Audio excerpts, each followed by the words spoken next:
Happy Labor Day, everybody. I'm KHOU 11 meteorologist Pat Cavlin here with a look at what's going on right now.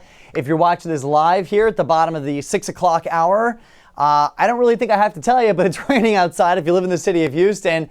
And if it's not raining where you are yet, maybe let's say you live south of I-10, south of 59, it will be soon. Really heavy rain with the thunderstorms starting to move into the city right now. Nothing severe, only a couple of lightning strikes here and there, but just a really good drenching, soaking rain, and it's very slow moving. So yet again, a flood advisory in effect for the city. That's till 7:15 tonight. That extends all the way up here towards the northwest side of town here along 290 from Rosslyn through Jersey Village, just south of Cypress. You can see some really heavy rain here extending out towards Hawthorne Place, Aldine, Acres Homes as well.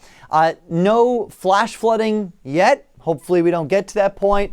And again, not a lot of thunder and lightning, nothing severe, just a good drenching downpour moving into the city right now. You can see it's all moving in from the north, but again, it is moving very slowly, kind of just crawling along here as that heavy rain starts to filter into the Midtown area as well. This is going to kind of park itself over this area and I think maybe expand a little bit here before it starts to wind down. On the wider shot, you can see it's part of an outflow boundary that extends all the way out towards Chambers County. Also, as we turn up the sensitivity of the radar, I want to show you something. We've got an outflow boundary that's coming in from the south as well. And where these two are intersecting, notice a new downpour now out towards the A-Leaf area. Again, where the two boundaries collide, we're getting new development here. So I'll be kind of curious to see how this evolves in this area over the next 30 minutes or so. Bottom line, count on a wet evening for us here in southeast Texas across the city of Houston. More downpours going out along I-10 here from Baytown through Winnie. Farther to the north, a couple spotty downpours. No thunder or lightning here, just heavy showers from Grimes County as you get into Colorado and Austin County. And then one thunderstorm here just popped up towards Lake Livingston. That's about it. But boy, is it raining. Look at that shot. That is a live look out towards Buffalo Bayou. This is from Rice Military from St. Thomas High School. Just drenching heavy rain. Already seeing some water kind of pond there on Memorial.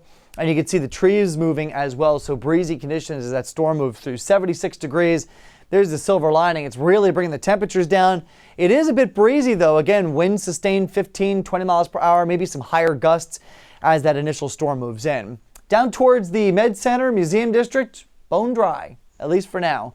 I think you'll catch up on the rain here in the next 20, 30 minutes or so. Got to 90 degrees this afternoon. That was just after 2 o'clock. Woke up at 76. Temperatures pretty close to where we should be this time of year. Normal high is 93. And our sunset tonight coming up at 7:43. All right, let's talk about it. Today is the first day of meteorological fall. Now, what does that mean? Well, we all know what astronomical fall is, right? That's the autumnal equinox.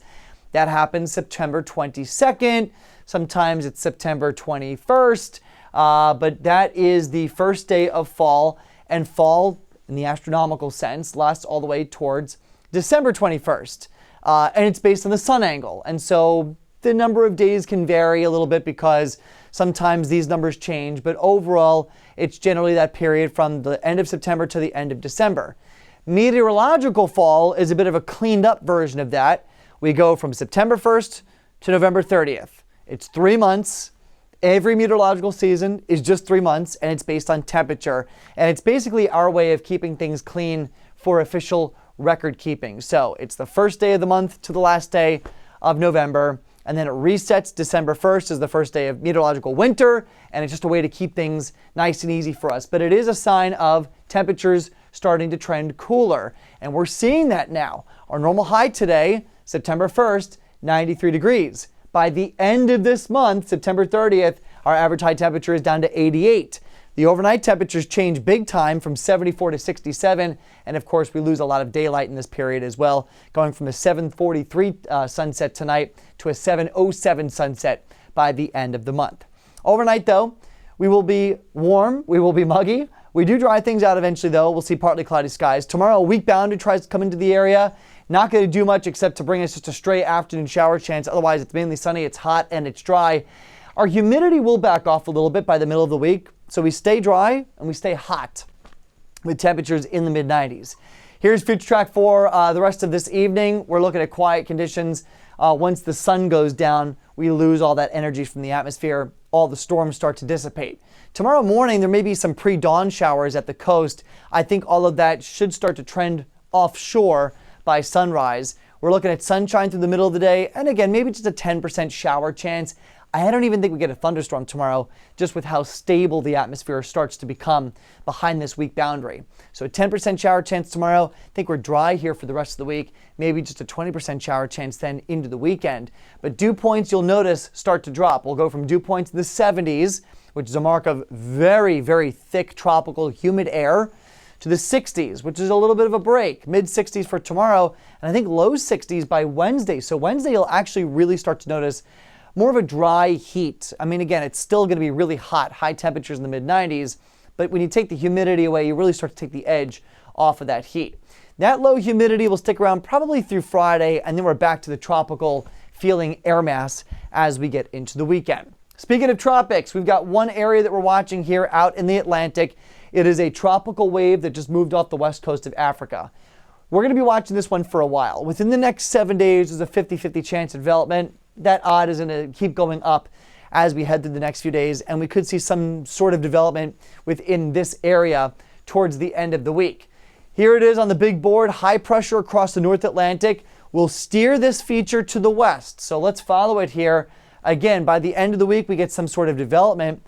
It's not until the beginning of next week that we'll actually really start to keep a close eye on this system. From this point, does it go north, the same path that Hurricane Erin took a month ago? Or does it keep tracking farther to the west? It kind of depends on what this area of high pressure does, but it's not until next Tuesday that this feature is just getting close to the Antilles. So again, we're going to be watching this for about 2 weeks to see what it actually does. Outside of that though, no storms in the Caribbean, nothing in the Gulf, and nothing really to watch behind that. That'll be the only game in town, I think, over the next week or two. If you're traveling tomorrow, weather looks beautiful across the Northeast. Talking about mid to upper 70s, a lot of sunshine, another top tier day here in the Mid-Atlantic and the Northeast, from DC through Boston, Maine, back across the Great Lakes as well, from Cleveland to Pittsburgh, temperatures in the upper 70s. Across the Southeast, really not that bad. Low 80s for early September in Atlanta. We'll take it. Mainly sunny skies, partly cloudy out in Charlotte. A little bit warmer as you get farther south, 90 for Tampa.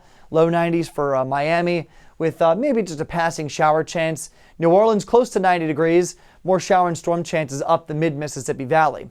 Across the state tomorrow, low 90s for El Paso, mid 90s out towards Midland. Really comfortable, beautiful weather up towards Amarillo. Tons of sunshine, low humidity, temperatures in the mid 80s. Near 80 for Oak City. Mid 90s then for us here in Houston, and a couple of storms down through South Texas. Kansas City to Springfield, maybe a shower or storm chance. Beautiful weather though for Chicago. Up towards Wisconsin, temperatures near 80 with sunshine, lower humidity. Could be tracking a couple showers and storms though through Minneapolis. High temperatures in the mid 70s, and then beautiful weather back through the Dakotas. Down towards the southwest, hot for Phoenix, 107 with partly cloudy to mainly cloudy skies. A couple storms possible for Flagstaff. Hot and sunny for Salt Lake City, mid 90s for high temperature. Beautiful weather, Denver, mid 80s. 101 for Salt Lake. Gorgeous weather from San Francisco to LA with sunshine and highs in the 80s. And finally, the Pacific Northwest, dead quiet, a lot of sunshine, but hot weather. Medford, Oregon, close to 100 degrees tomorrow. Low 80s for Seattle, low 90s though for Portland.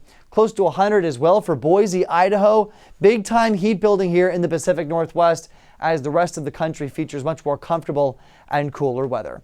Here's a look at the 7-day forecast here at home. 94 degrees will be your high temperatures, so above normal the next few days across southeast Texas. In fact, as that humidity drops, temperatures will trend warmer. Mid 90s for Wednesday, upper 90s for Thursday, staying in the mid 90s by Friday and Saturday, and then maybe a couple of shower chances return as we get into next week, and that could bring the temperatures down a little bit. But all in all, no big rain chances on the horizon through the rest of the work week. Temperatures again riding above normal in the mid 90s. That's a look at your forecast. We're going to have more coming up on our rain chances for the rest of this week. We'll have an update on this forecast. And of course, the latest information on what's happening in the tropics when I see it tonight on the KHOU 11 News at 10 o'clock. Thanks for watching. Hope to see you there.